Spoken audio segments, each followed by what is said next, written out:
Blog Talk Radio.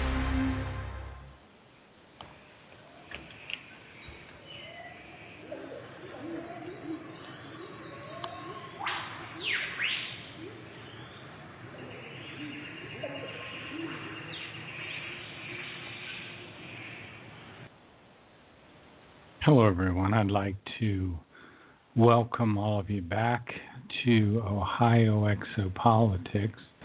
I'm your host, Mark Snyder. We're talking, of course, about the Billy Meier case tonight. But just a word, I do think my life is somewhat coming back to normal, so we can probably schedule some guests here shortly. At least I'm hoping.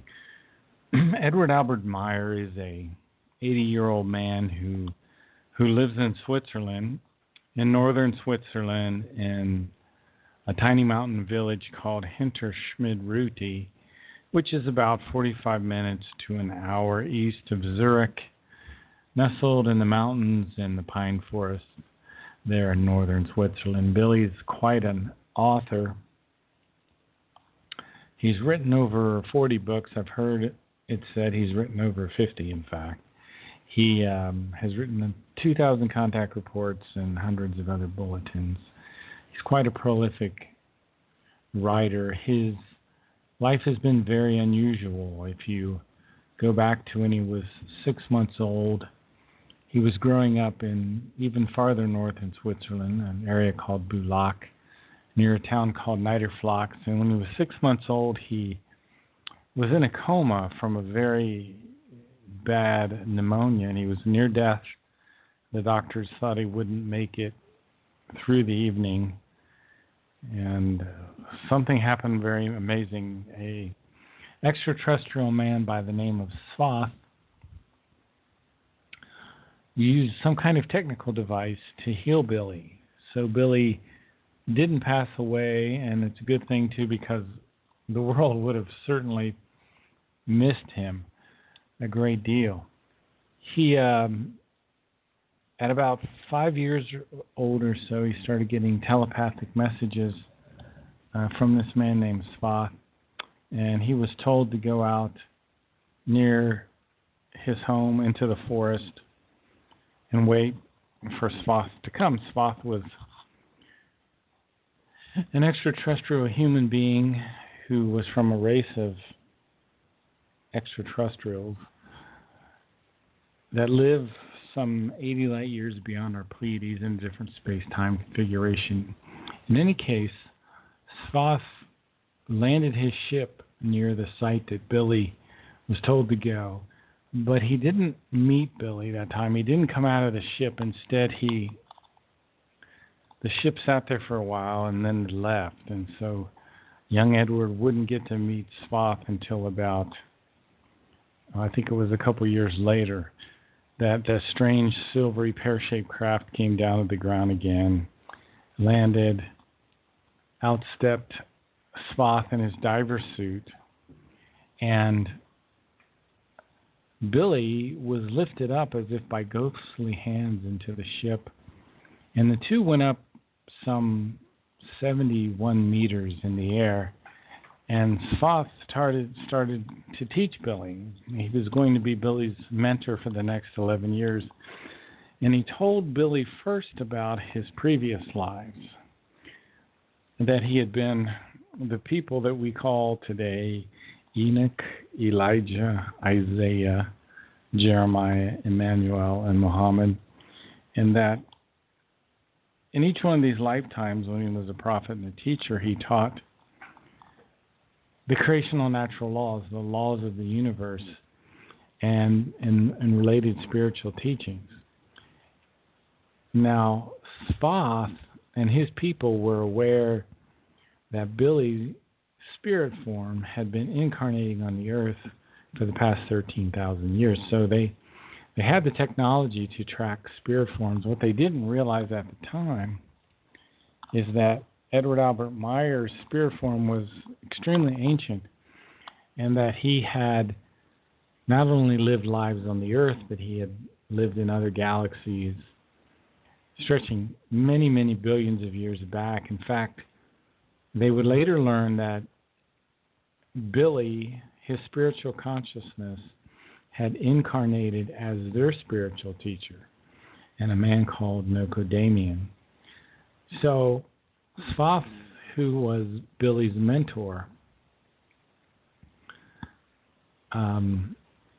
realized that eventually Edward would know much more than him and be this fantastic teacher. And later, Billy's other contacts learned a more complete spiritual lineage about who he had been in the past, going back some 9.6 billion years. And some of the other personalities of Edward Albert Meier include Aristotle, Socrates, Mendelssohn, Mozart, Galileo, Rasputin, Nocodamian, who was the teacher of the Pleiaren. He's also been the four people that we call Henoch. And one of his incarnations, he was known as Semjase, who is talked about in Contact Report 9.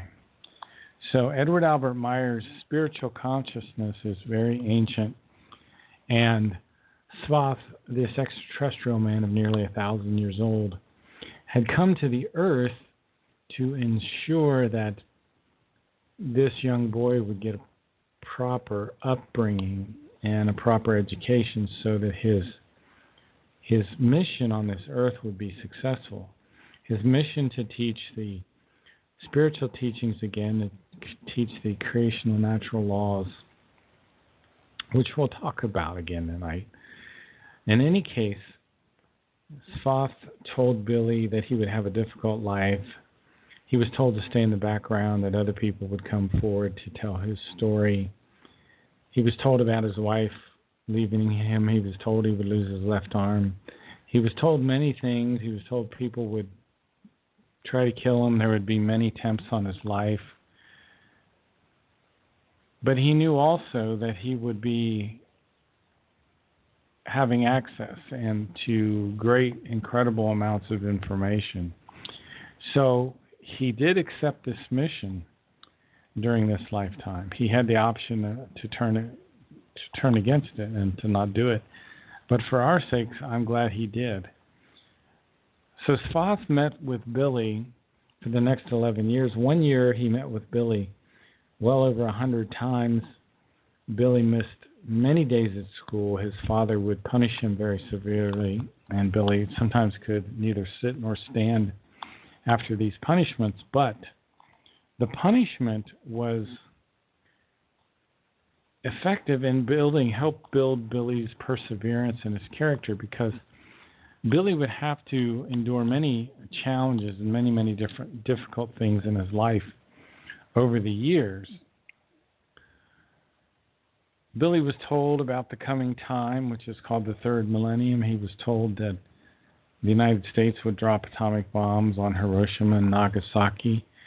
It was explained to him that this would be a great time of confusion and transition, confusion and maliciousness. Later, Billy would start his own writings when he was much older, and Sfath prepared Billy for this by teaching him spiritual telepathy, which enabled Billy to pull information down from a spiritual plane called Arahat Athrasata. Billy's real name is Edward Albert Meier. His nickname is Billy. He often goes by the acronym BEAM, B-E-A-M. And it's interesting that a beam is a light. In many ways, the teachings of Edward Albert Meier are a light to people that are very much in the darkness. Because the people on the earth are an insane society, and we're rushing headlong to our own destruction. But we don't realize it yet. We do not understand completely the danger that we are in. So after meeting with Billy for 11 years until Billy was about 16 years old, Billy was told by Sfath he would get his new teacher. By the way, Sfath's people are not from the Pleiades. They live in a different space-time configuration, some 80 light years beyond our Pleiades. And they call themselves the Pleiaren, although they've allowed themselves to be called the Pleiadians for many years. They knew that there would come a time when it would be easy for people to understand the demarcation between those that had real contacts and those who had real information.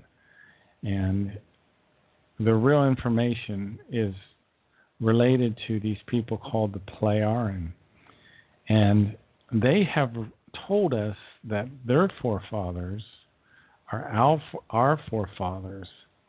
And our forefathers are a race of titans. I like to call them titans because they had such powerful material consciousnesses.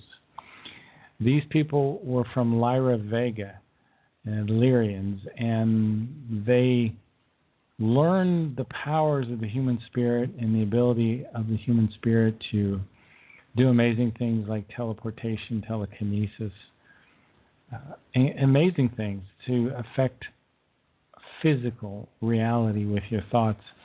These people were very advanced. Some of them became tyrants, and that itself is something we can talk about in a while, but I wanted to get back to Billy's second teacher, whose people are called the Timmers, who also descended from the Illyrians. The Timmers now reside in a parallel universe to ours.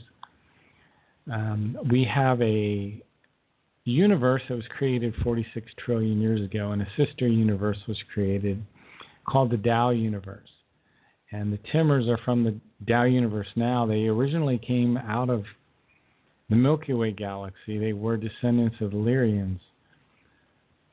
Asket sent for Billy a robotic. She sent Billy a robotic craft right around, I think it was 1953. Billy was told to go up on a hill very close to his home and wait. And it was a cold evening in Switzerland. And in the contact report, it mentions that Billy had broke a sweat, even though it was a very cold evening.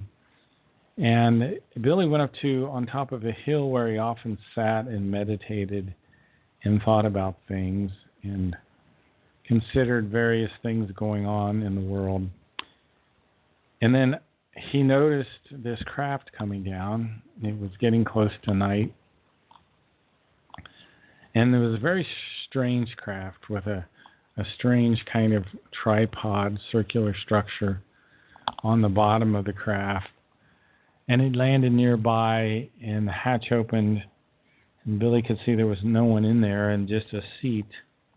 So he was literally kind of lifted up into the ship, again as if by ghostly hands, the same kind of thing he experienced with Sfath. He sat down in the seat, and then there was a bright flash of light. He held up his hands to protect his eyes, but the ship became invisible. He became invisible, and he could see that he was inside the ship. He could still feel himself seated. He could feel his feet on the floor, but he could see that he was rising up from the top of this hill, slowly moving in the direction of the village where he lived. And then the craft hovered just a few meters above the house he was living in this village in Switzerland. And then it took off with great speed and went high into the night sky. And Billy got to see the shining stars in a way that he had never seen them before. And he saw the golden disk of the sun. He was so high, he could see the sun in space. And he looked back down and he could see the Indian Ocean. And it was a beautiful scene. Eventually the ship landed in an area called Jordan, and there were red rocks and there were a red sand. He could feel the heat coming off these rocks. And then he noticed another craft approaching, but it was looking first like a falling star that came slowly, and then it got larger and larger, and he could see a 300-foot disk as it came to a near stop in the sky, and then slowly moved down toward the ground and landed on its tripod gear. And Billy had to wait for half an hour, and then out stepped this woman who would be his mentor for the next 11 years. She was a very beautiful woman. She wore some strange garb that almost looked like a coverall with just a small little kind of dress thing. And he thought she looked like what he called a modern angel. But he also felt that he knew her, but he didn't know why. In any case, they both got into her ship, and they traveled towards the Great Pyramid.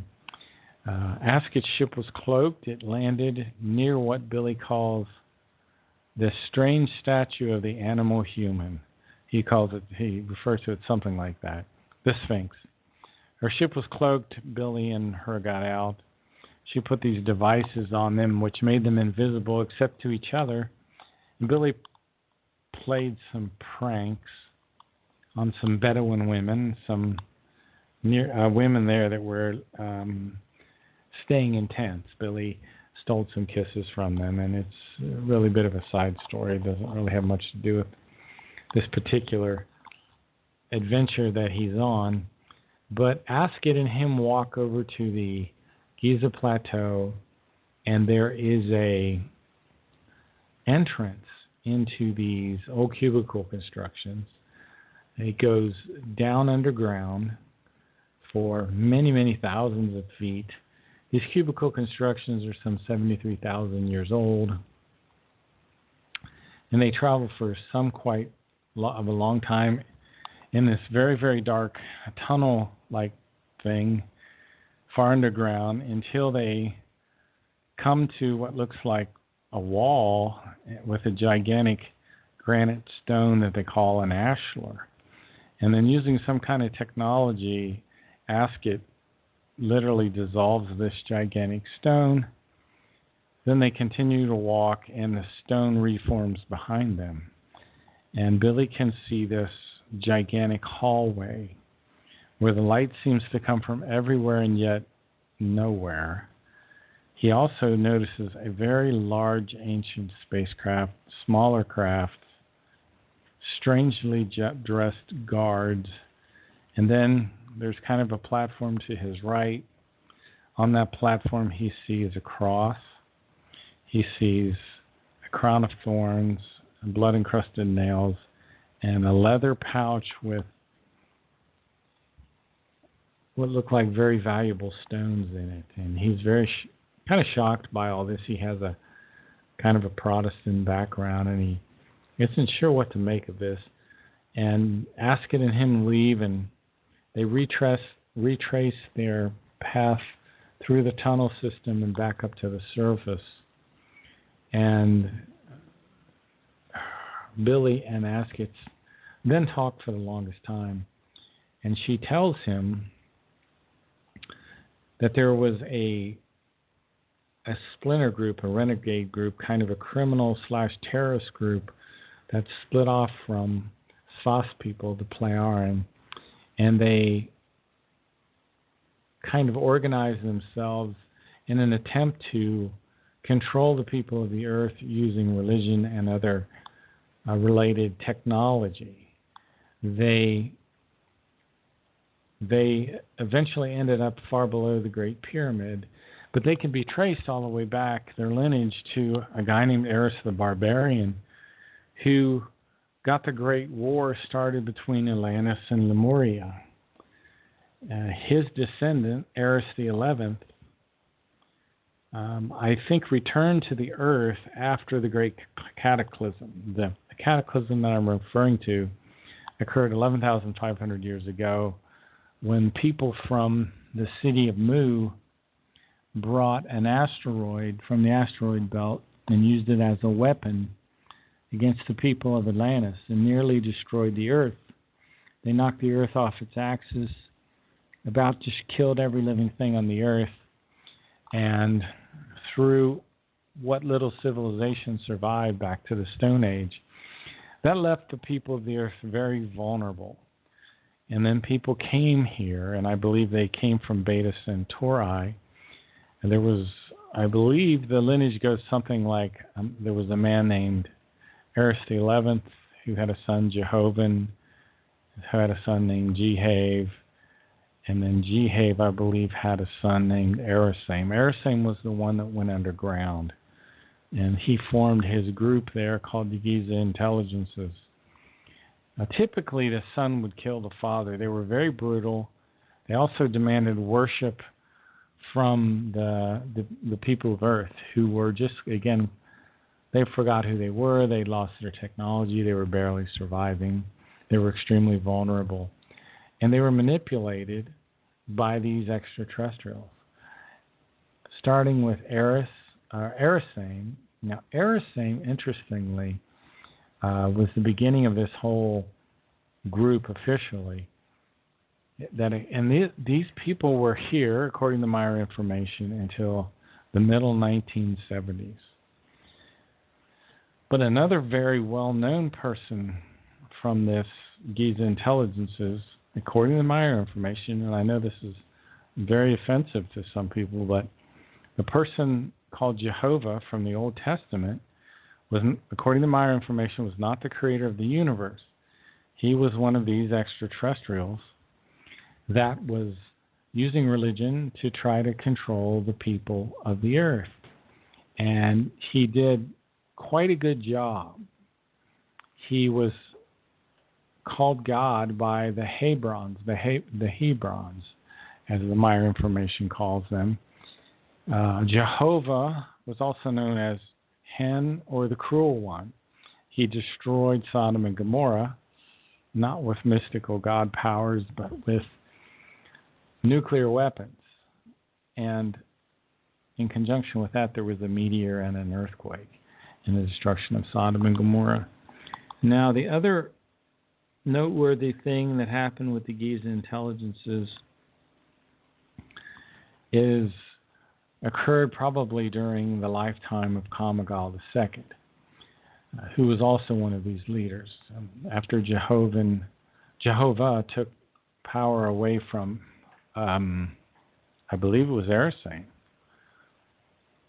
Kamagal I took over after Jehovah, and then Kamagal II took over from Kamagal I. Kamagal II influenced the Thule Society in Germany, and in turn influenced Hitler. Also through an individual in the Thule Society named Hermann Steinschneider, who was known as Erich Janssen at the time. And he influenced Hitler and kind of pushed him into the path of megalomania.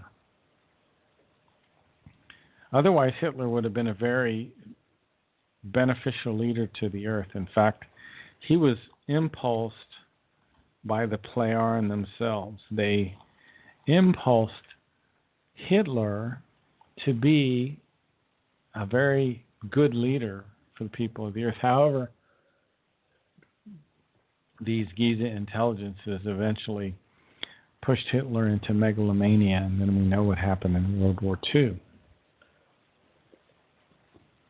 Asket taught Billy much about these Giza Intelligences. She also allegedly took Billy on a time travel trip back to the time of the person called Emmanuel. Now, this was a particular area of the Meier material that I just thought, I don't know, I just didn't know what to think of it. It didn't really seem to jive with my understanding. I mean, how in the world could we be wrong about the central figure of Western society? And then I did a little more research, and I was astounded, first of all, to determine that there was no letter J in the ancient world. Not in the Hebrew, not in the Greek, not in the Aramaic, so none of the languages of the Bible had a letter J. Not English, not French, not German. No J sound in the ancient world. No letter J till about 1550 at the earliest. So all the names that you see in the New Testament and the Old Testament that contain the letter J were different when the Bible first was written. James and John have names which are pretty much unpronounceable for most Western people. Both of those names began with a Y. And often what they did was substitute the new letter J, once the letter J was invented around 1550 by a guy named Gian Giorgio Turissino, who was an Italian playwright and scholar, invented the letter J as kind of a replacement for whatever reason with the letter I and the letter Y. So the original book of Job was the book of Iob. The name, for example, of Elijah was Elijah. The names like John and James began with a Y and are almost unpronounceable, like I said. Also, names, for example, if you look at this 1611 version of the King James, it'll say Our Lord and Savior, IESVS. Not Our Lord and Savior Jesus. So he wasn't called Jesus originally. Not until later, probably around the middle 1600s, that he started getting called Jesus. And it was, there are various different notions about that. If you look at the Italian Renaissance, let's step back in time, say from about 1300 to about 1550 or about 1600, you'll notice that there was often at the top of the crucifixion the acronym INRI. And that was the Latin which said Iesus is what he was called in the Latin, Iesus Nazarenus Rex Iadorium. So art proves the point that he wasn't called Jesus originally. That came later. Some say he was called Jesus, some say Yeshua, some say Iesus. There are different opinions. But he certainly wasn't called Jesus. Now, let me quote two passages. One passage from Matthew, chapter 1, I think it's verse 7, or verse 23. I'd have to double check. It says, his name will be called Emmanuel. And it also says the same thing in the book of Isaiah, I think it's chapter 7, verse 14. His name will be called Emmanuel. Now, religion today says, oh, that was just a title. That wasn't his name, even though it's translated. His name will be called Emmanuel. It doesn't say his title will be called Emmanuel. It says his name will be called Emmanuel. So this was the turning point for me when I discovered this history. So the story of Emmanuel as one of this part of the spiritual lineage of Billy Meier is not so amazing to me anymore, not so strange. So take that and evaluate it yourself. I don't try to push the Meier information on anyone. I just tell them it's very important information to consider. Let me talk quickly about disclosure, because I think we've already had the first disclosure, the introductory disclosure. We haven't had any government official come out, and I think that's good because the governments of the world are so corrupt and so unreliable. Why would we need the governments of the world to tell us what the truth is? I mean, they've never told us the truth, right? So, who has told us the truth? Well, we've had a lot of insiders come forward, like Sergeant Clifford Stone from the Air Force, who was part of the crash retrieval team. He was part of a team that would go to landing sites and try to interface with these extraterrestrials. Clifford had some kind of empathic or telepathic ability, and he could at times communicate with them. Another man who's come forward was Sergeant Robert Dean, Dean, who worked at SHAPE headquarters, Supreme Headquarters, Allied Powers, Europe, and he got to see the documents. In fact, one of the generals told him to read this particular document since he had the clearance for it anyway. And it told about 6 races that were interacting with the people of the earth at that time. 2 of them looked so identical to us, you just couldn't tell earth humans and them apart. They look exactly the same. Another important insider has been Colonel Philip Corso, who wrote the book The Day After Roswell, told about the back engineering of the craft from Roswell. And then one very important disclosure person that I think isn't given nearly enough attention is Dr. Hermann Oberth, a German scientist who said openly in a meeting in the 1970s, and this has been recorded, you can listen to it on YouTube.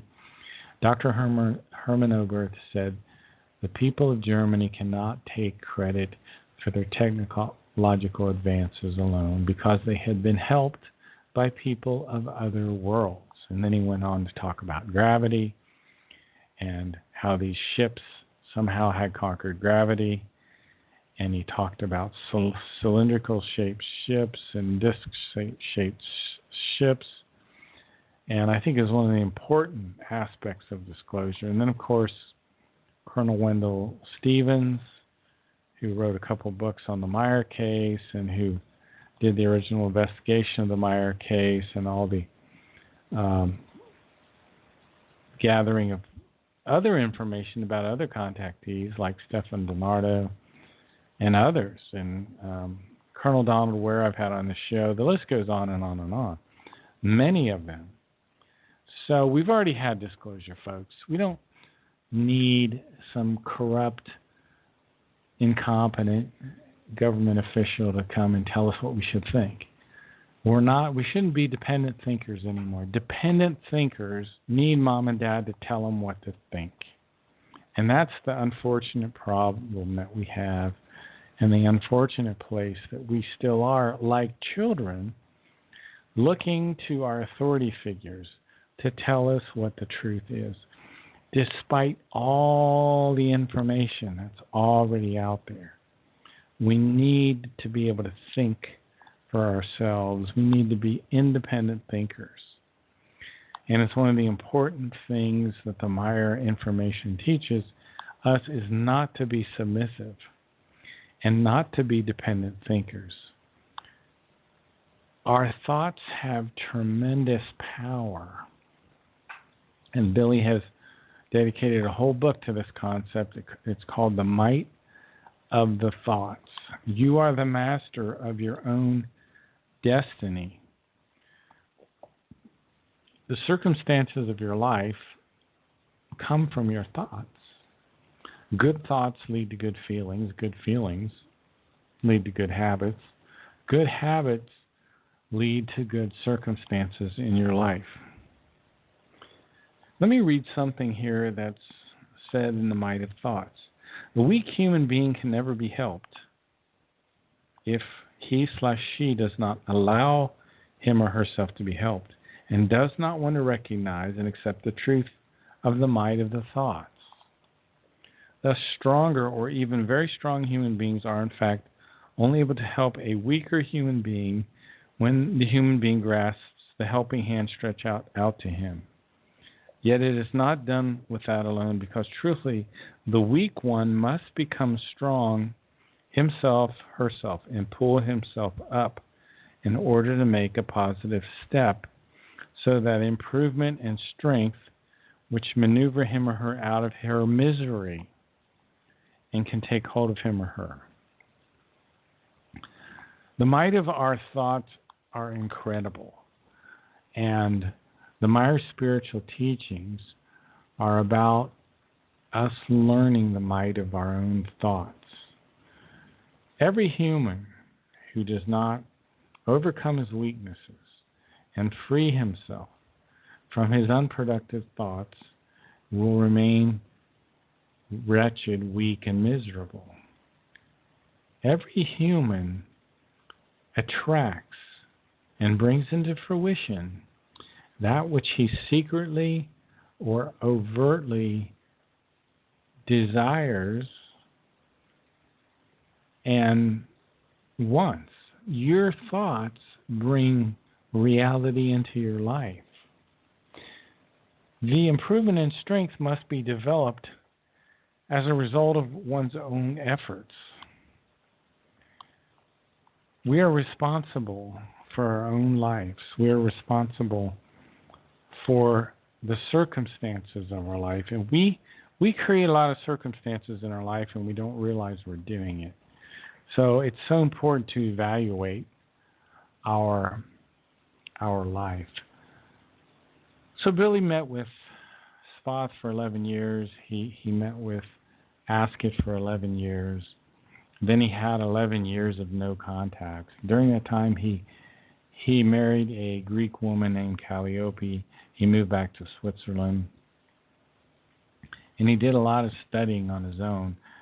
You see, Sfath had taught him to use spiritual telepathy, as I mentioned earlier, and that gave him the ability to pull information down from a spiritual plane called Arahat Athrasata. And Billy was also very sensitive to what's called the universal storage banks, which has incredible amounts of information in it.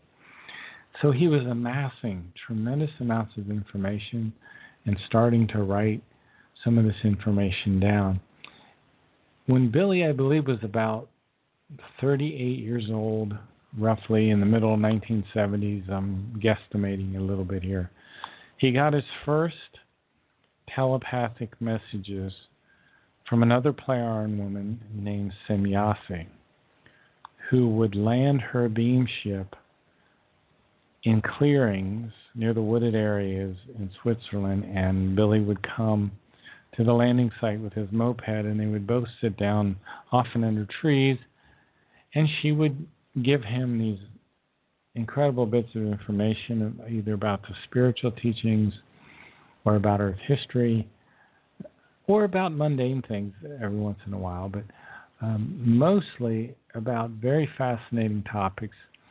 Billy would go home after the meeting, and the ship would transmit to him mentally in telepathic symbols the exact verbatim conversation, and Billy would write it down as quickly as possible using his computer. Now, these contacts went on until about 1984. They were broken off for a while because Semjase was involved in an accident. By this time, Billy had created a building called the Semjase Silver Star Center, where sometimes Semjase would beam in, so to speak, into certain rooms and have conversations with Billy. Well, one of the other people working at the building there, a guy named Jacobus, came in and surprised Semjase. Well, these extraterrestrials at this level of evolution are very sensitive to our thought forms, to our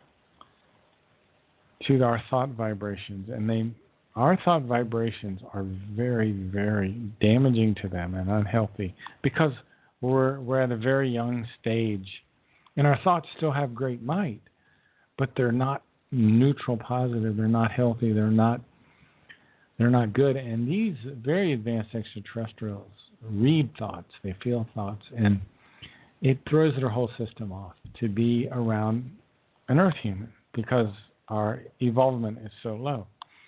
So she fell. They often lose control of their bodies when they come. They typically wear some kind of technology to protect them. But she fell, she hit her head. She managed to beam herself back to her ship, but she lost consciousness. By the time she was found, she had to be rushed for medical attention. And so Billy didn't have any contacts with her for months. Eventually she came back and resumed the contacts, But she had a relapse in about 1984, and she had to be taken to the Tao universe to work with a group of ETs called the Sonars, Sonaer, as they have the ability to travel without ships with their minds, teleportation or something. And they also have great knowledge in terms of the medical field. And they worked to help heal Semjase. She's still there. She'll require therapy, I think, for the next 70 years. So these extraterrestrials come here at great risk for themselves. And what we're in now is the second stage of disclosure, where the information is getting out to humanity slowly, primarily through the Meier case, I believe. The information is getting out into our society to set the groundwork for the transition of our society from a society that's living in a way that's not sustainable, a society that's destroying itself, to a society that has a great future. And this will come slowly over the next 800 years or so. I want to say hi to Nathan for joining me, Nate Mallow. It's good to see him in the chat room. But there are certain creational natural laws that we're going to learn about in the next 800 years, one of which is the law of love. And the law of love is the highest principle in creation. No, we're not talking about artificial love, not talking about romantic love, which often leads to anger and discord and instability and unhappiness. We're talking about a very stable love that's based on reverence. And there's some beautiful passages about the Meier, what the Meier people, what Billy particularly has written about love. And these are passages which I think will affect your subconscious as much as your conscious mind, because, you know, words are vehicles for ideas and thoughts. And the ideas are so high in this Meier information about love, it's very difficult, I think, to put them into words. But I think Billy has very masterfully done this and used these words that contain these concepts. And if you'll meditate on these words, they will change your whole level of awareness. One of the things that Billy's written is that love is the highest principle in all creation. And through it, everything exists in absolute logic. Every tiny plant and every tiny animal fulfills its purpose in love. The incredible splendor of nature is the visible expression of the love of creation, and creation radiates love. In fact, nothing that exists would exist if it were not for the radiating love of creation. Semjase told Billy that love and wisdom go together, and the creation and its laws are love and wisdom at the same time. When Billy was a very small boy, growing up in Niederflachs in Bulak in North Switzerland, he woke up one evening and looked up at a beautiful starry sky. And he started talking about the love of creation. He said, "My eyes saw the light which the stars emitted, but I realized there was another light, an invisible light he called the love of creation." And he heard his own voice say, "Since ancient times I lived among the stars." And he knew at that point what his purpose of his life was.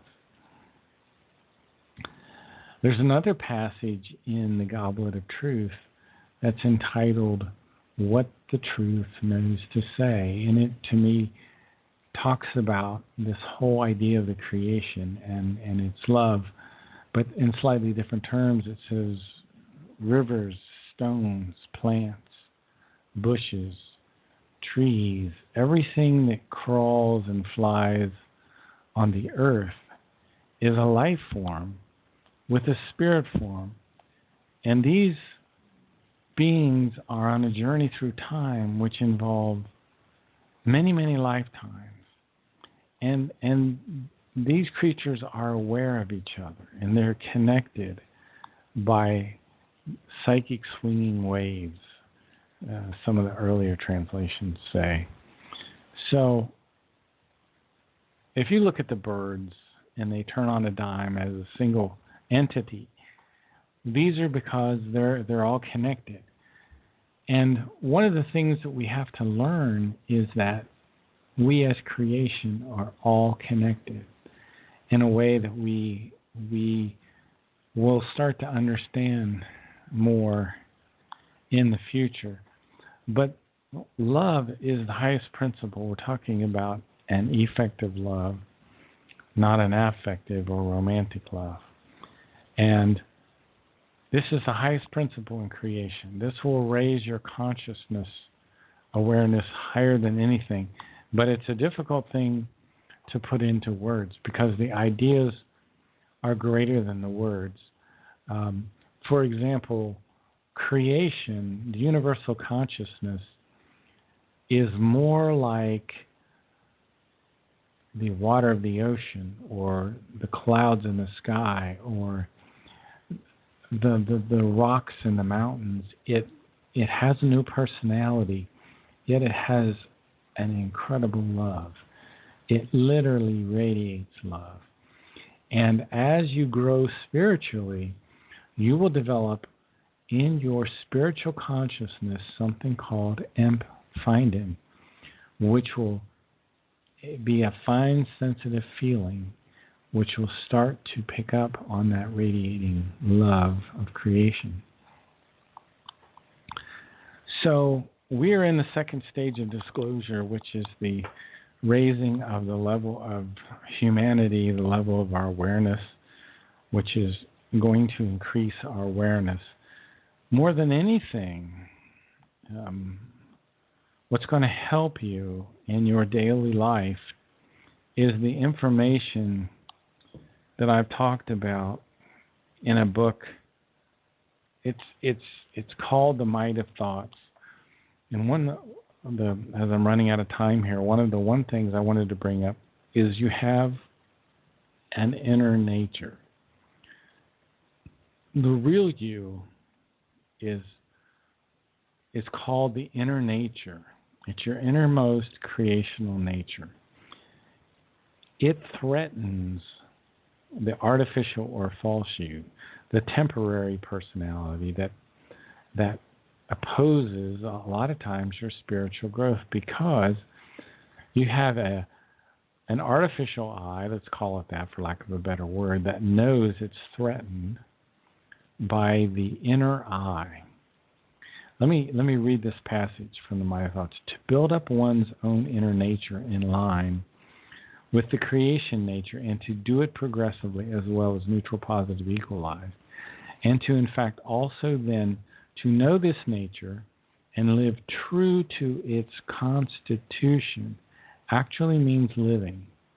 And it is also certain that whoever has built up his/her inner nature with the impulses of the creational nature has caused it to blossom and can love himself or herself in all honesty and deference without thereby falling into negative, bad states.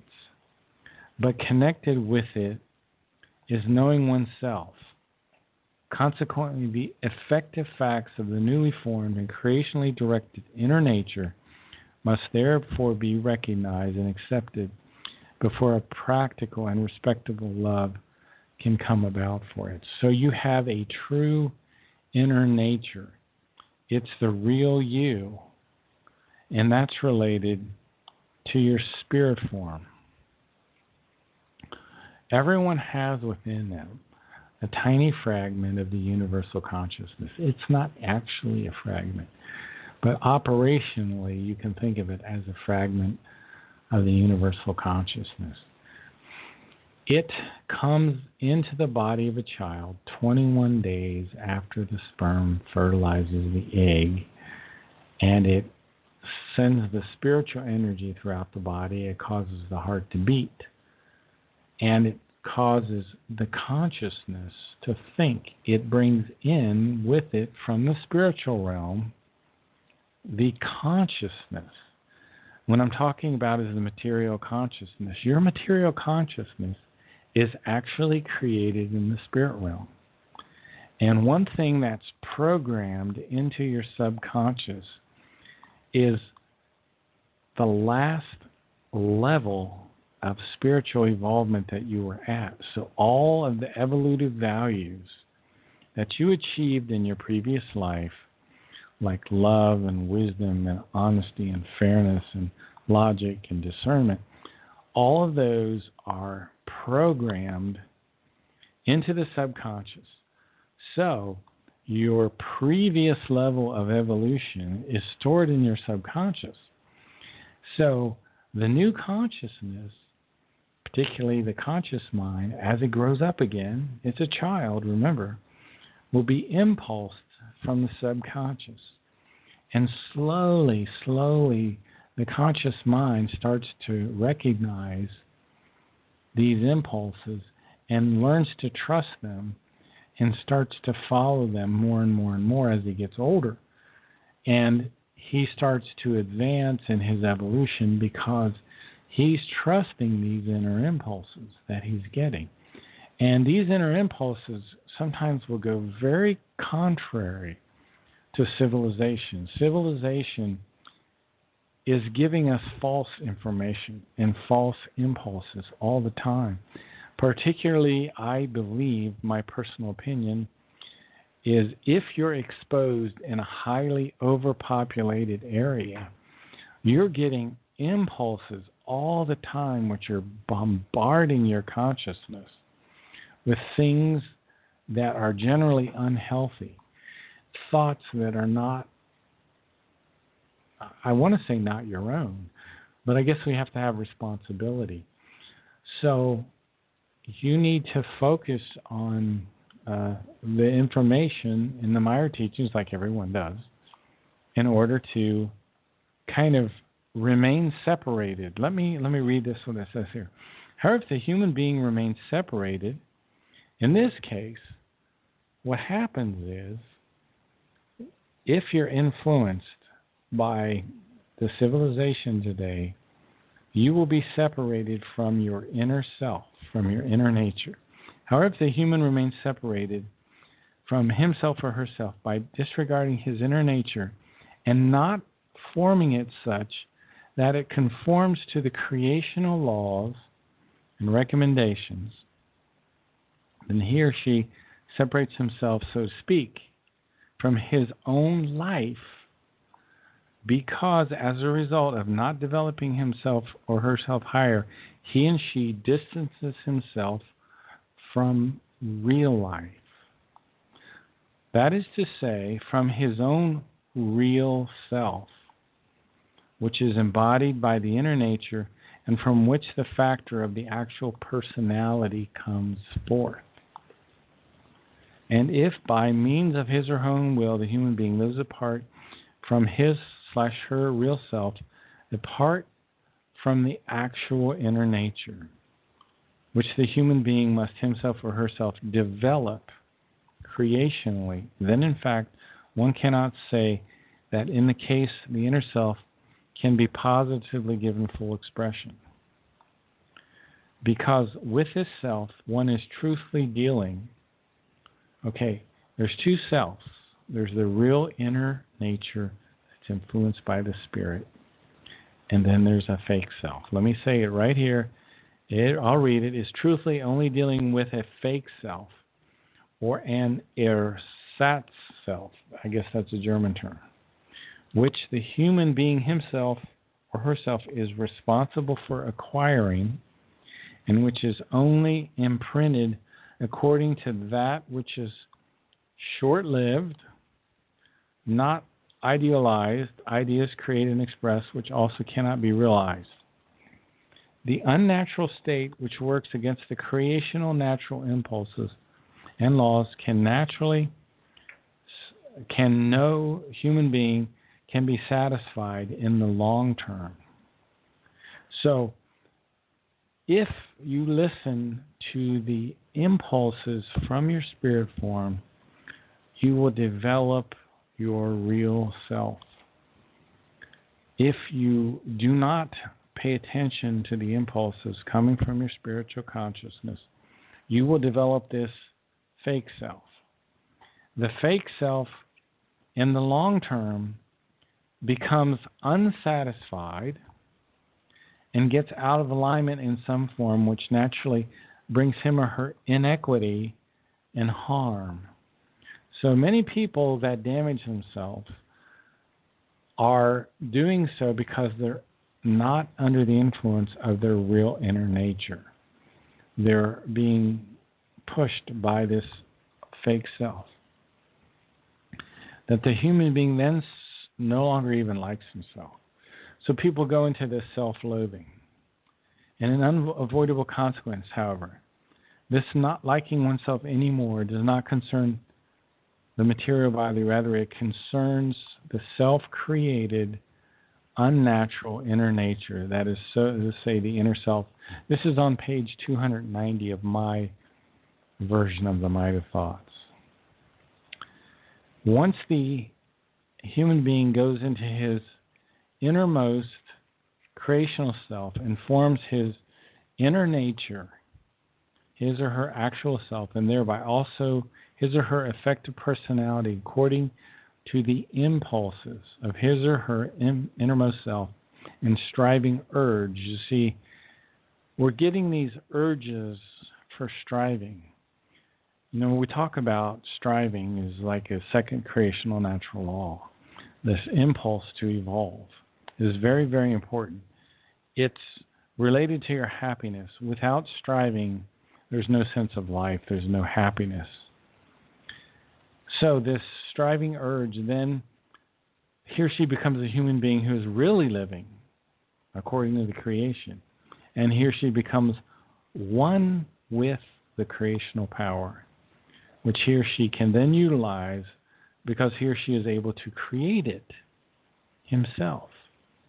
So if you follow these impulses, you will be able to have this power with you to deal with many, many things. Also connected with knowing oneself and liking oneself is the factor of self-respect. And it is very essential for a human being for them to have self-respect. And self-respect is extremely important. Couple of the things, I'm running out of time, so I want to tell yourself, I have confidence. I am optimistic. I am relaxed. I am cheerful. I am enthusiastic. These concepts are in this book. And these ideas, I'm confident, I'm optimistic, I'm relaxed, I'm cheerful. These will turn around your negative and unproductive thoughts, which are at war with your inner nature. I hope you have a great rest of the week. You've been listening to Ohio Exopolitics. I'm your host, Mark Snyder. Thanks for listening. Bye-bye.